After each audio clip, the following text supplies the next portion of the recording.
Hi everyone, welcome back to the PDS Model UN page. My name is Katie Jane, and today I'm going to talk to you guys about what Q&A is and what you should do during it.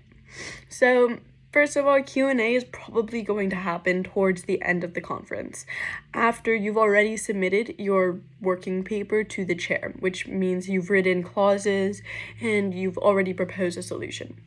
Then the chair is going to call up each block individually to both present and answer questions about this working paper. Q&A is the question and answer period. Now, first comes presentation, though.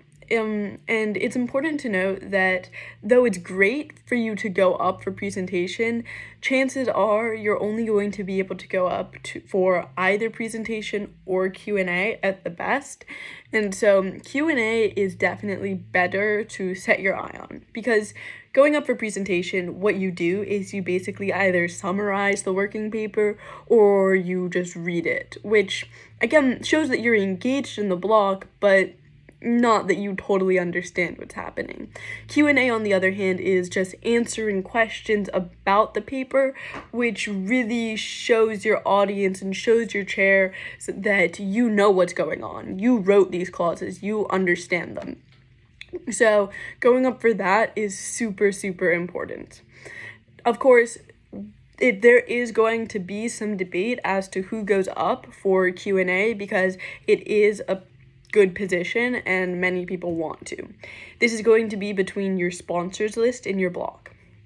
Now, a good way for you to assure that you're going to go up for Q&A is to write a lot of clauses. If you've written the most, that means that you understand the paper better than anyone else. And then by nature, you should be allowed to go up. Also, have a few kind of complicated clauses in there.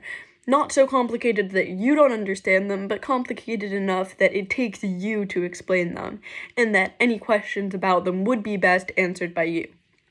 Another thing you should do is just be assertive in your block generally. Be a leader, which means that once you go up for presentation and Q&A, people are going to want you to go up because they recognize that you are in charge of the block. That's your role. What you should not do is be a bully about it. Don't be mean. Don't push people around. If it ends up at the last second that you guys still don't know who's going to be going up for Q&A, don't bully anyone into it. And definitely don't just tell someone that they're not going to be going up. You need to be reasonable, logical, but still self-promoting, which can be hard, but it's really important that you practice that for Model UN. It's kind of the same situation once you're up there. You're going to be with other blockmates, so you are technically on the same side as these people.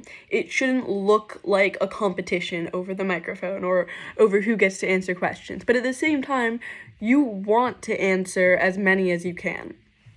So you generally need to either have questions about your clauses.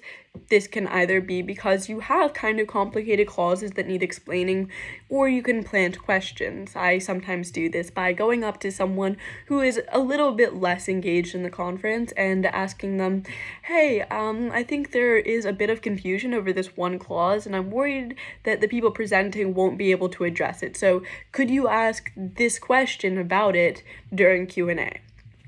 If they're chill, they'll probably be like, oh yeah, sure, and do it, which is really helpful because that gives you another opportunity to clarify a clause and to answer a question about it.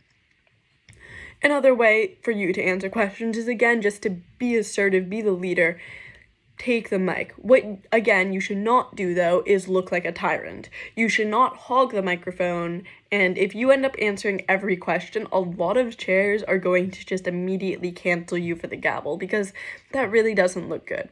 Instead, what you should do is you should share the microphone, but do so in a way that still shows that you're in charge. For example, if there are 3 people in your block and one of them is really competitive, you're also competitive, and one of them is a little bit chill, then typically if a question comes and you have the microphone, you can say, oh, that's a really good question. It's always good to start off with that. But I think blank here actually wrote that clause and has a really good answer for it. So here you go, pass the mic off, show that you want other people to talk and you're interested in collaboration here. But when you pass it off, don't pass it off to the really competitive person, because again, that could undermine your authority. Pass it off to the person who hasn't gotten to speak as much and who is a little bit less competitive. Once you do that a few times, hopefully, it shows that you understand what you're talking about. You're still the leader, but you're willing to delegate. So you're not just hoarding all the power for yourself, because that does not look good. Q&As are typically going to be 5 to 7 minutes, and sometimes you will get hit with hard questions. The most important thing to remember, though, is to be respectful. Thank delegates for their question, and then go into what you think could improve. But be careful to remember that your working paper is by no means perfect. That's the point of this. So always be open to changing clauses. Be like, thank you so much for that question. That's a really good point. If you want, please send us an amendment and we can work on adjusting that clause.